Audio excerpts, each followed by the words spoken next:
Story 2. The Ledger. I worked as a freelance cybersecurity contractor. My job was simple: stress test corporate firewalls from midnight to 6 a.m. when network traffic was at an absolute standstill. You get incredibly bored when you're staring at server logs for 6 hours straight. So, to pass the time, I started using a customized Tor browser to map abandoned dark web directories. Most of the deep web is just dead links, broken code, and crypto scams. But around 4 a.m., I stumbled onto an active, unindexed financial ledger. It wasn't a store, it was a receipt book. Someone was keeping meticulous records of massive Bitcoin transfers, logging the exact dates and times the transactions cleared.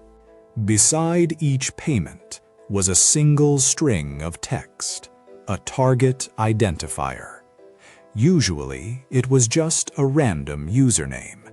But as I scrolled down to the most recent payment, the identifier wasn't a username at all. It was a home address, specifically my home address. I froze. The transaction had been completed exactly 20 minutes ago. And then my phone buzzed. It was a notification from my front porch security camera. I lived alone, and someone was standing at my front door. Disconnect. Story 3. The Package. As an overnight logistics manager for a major shipping company, I oversee the sorting of thousands of packages from 11 p.m. to 7 a.m. A few weeks ago, I went down a rabbit hole watching videos about people ordering dark web mystery boxes.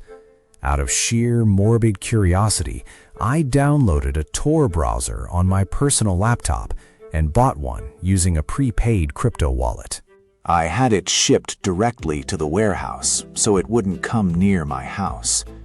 For 2 weeks, nothing happened.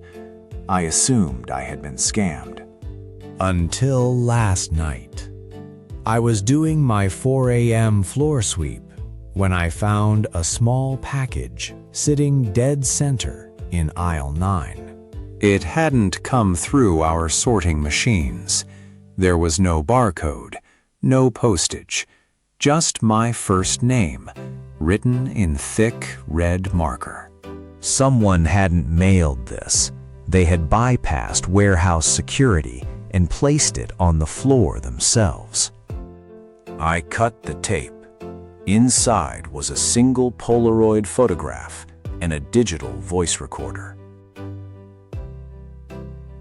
The photo was of me, taken from the dark warehouse floor, looking into my illuminated office.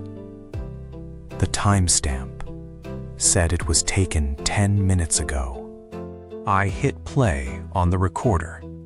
It was just the sound of heavy breathing and the distinct metallic squeak of the warehouse door opening directly behind me.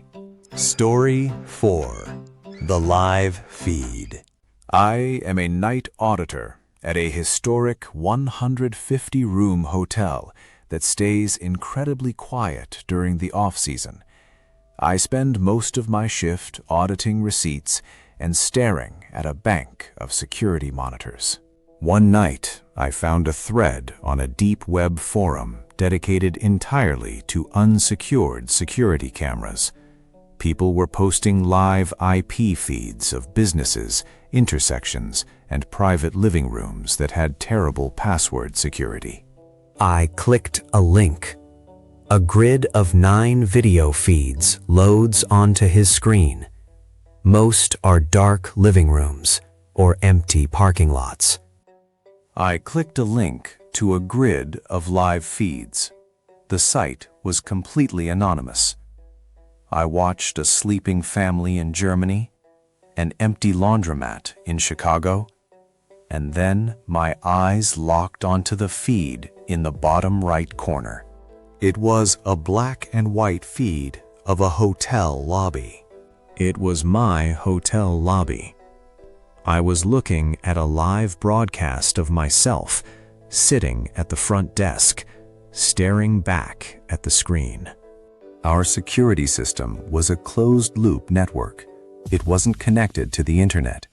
It was physically impossible for this feed to be broadcasting on the dark web unless someone had physically tapped into the server box.